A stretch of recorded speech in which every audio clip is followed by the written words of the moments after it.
Tonight we have some new audio to play you of Donald Trump hinting behind closed doors at what he refuses to say in public. He lost the 2020 election while answering a question about his relationship with one-time friend and an Apprentice contestant, Geraldo Rivera. Trump said this. What was Geraldo like? He was good. He did a good job. Yeah. He was smart, cunning. He did a good job. And are you guys still close, or you don't? No, I don't think so. He is, after I lost the election, I won the election, but when they said we lost, he called me up 3 or 4 times. Did you catch that? If you want to if you have one of those DVR machines, you want to rewind it, listen to it again, you could do that right now. We'll be here when you come back. Was it a slip of the tongue? Possibly. But former Trump aides like Cassidy Hutchinson, Alyssa Farah, they've all said Trump privately acknowledged he lost the 2020 election. But you can hear it there. We heard it. We just heard it. We just heard it. In public, Trump continues to perpetuate the lie that the election was stolen. The radical left Democrats rigged the presidential election in 2020. The facts are in. Now they see it is a rigged election. I thought the election was a rigged election, a stolen election. The recording comes from an interview Trump did with the author of a new book examining his reality TV stardom, Apprentice in Wonderland, how Donald Trump and Mark Burnett took America through the looking glass, I should say. With me now, author Ramin Satuda. He's also the editor-in-chief, co-editor-in-chief of Variety. Ramin, sorry to botch the title of the book, but it's a great book, looks great. Thank you very much. And thanks for coming on. Just to give you the pushback first with the Trump campaign, they posted tonight on X that you're, quote, lying in a sad, desperate attempt to sell your book. But, you know, Ramin, in the recording, it's fascinating. You know, we've heard people like Alyssa Farah and Cassidy Hutchinson say they heard Trump acknowledge that he lost the election. Others have said this. We don't hear it. We don't hear the audio of it very much. And he seems to catch himself after saying he lost the election. Take us in that moment. What was it like? Thank you so much for having me on. Yeah. My book is based on 6 interviews I conducted with Donald Trump after he left the White House starting in 2021. This was from a day we spent together in August of 2021. We were actually in a boardroom in Trump Tower, and I was showing him clips of The Apprentice and having him recall some of his memories of the contestants, and Geraldo was one of the contestants on The Celebrity Apprentice. And one of the arguments of my book is that Donald Trump views the world through the prism of reality TV. And in fact, he still sees himself in a lot of ways as a reality TV star.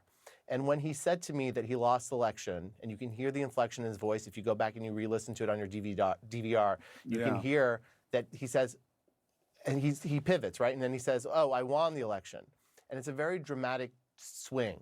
And that is the actor in Donald Trump. That is the performance artist in Donald Trump. And that is the character he played on The Apprentice as boss of the boardroom, where he learned how to manipulate the press, manipulate cameras, and change the narrative to suit the reality that he wants as a reality star. Yeah, I mean, it's almost like the mask came down for a moment. He broke character for a moment. And let's talk about Dennis Rodman. Dennis Rodman also came up in your interview. He met with North Korean dictator Kim Jong-un in 2013. And Trump also praised Rodman's dating life. Let's listen to this. Dennis was a pretty cool cat in many ways, I'll tell you. Hey, look, he dated Madonna when she was the #1 person. You got to have something going, right? And Ramin, apparently he goes on to talk about why Dennis Rodman is you know, maybe better than a typical State Department official in dealing with the likes of Kim Jong-un. He does. He says that he's better than the guys that graduate from Harvard and know about foreign diplomacy. But it is very interesting to hear him talk about this because it explains Donald Trump. He views the world through the currency of fame. And the fact that Dennis Rodman got to date Madonna is seen as an incredible accomplishment in Donald Trump's eyes. He also spoke about the Kardashians. He claimed that he's never seen their show, but their level of fame he understands. Donald Trump wants fame, and as a reality star, he was taught that ratings equal success, equal renewal, and that's why he's always so focused on his poll numbers, because he's very interested in this endorsement that people like him, that they follow him, and he thinks of that as how he can get renewed for more episodes. That's what he views his presidential runs as like being re-upped for another season, that kind of. And Ramin, that's what's so fascinating about your book is that you look at Trump through this prism that we haven't really spent enough time looking through. And you met with Trump 6 times, as you wrote about the show, and after all of this, after he left the White House. Is that right? What were these interactions like between you and the former president when you were just talking about this? It seems to me that was sort of why maybe he slipped up a little bit there and admitted he lost the election, because he was talking about an area where he was comfortable, TV, reality TV. And being a showman, which is what he prizes himself on. He told me he's one of the world's greatest storytellers, and that's why he gets these huge ratings when he does interviews. And he was also very comfortable with me. That is how I was able to get him to bring his guard down. He was happiest when we talked about his memories of being on The Apprentice. He was crankiest in our conversations when he relived his days as commander-in-chief. He was very frustrated about some of the things that happened in the White House and the fact that he wasn't broadly liked. It wasn't about policy for him. It wasn't about legislation for him. It was all about the fact that people didn't like him, or they said things about him, or famous people said things about him. And he spent a lot of time actually trying to settle vendettas with the likes of Deborah Messing or Martha Stewart or other celebrities that had spoken bad things, said bad things about him in the press. Yeah, I mean, I covered Trump at the White House, and you could see that on his Twitter feed. We were covering that.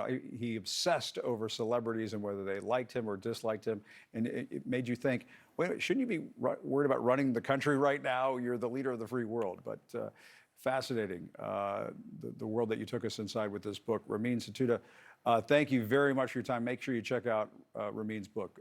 Fascinating stuff. Good to talk to you. Thank you so much for having me. Really appreciate it. Thank you.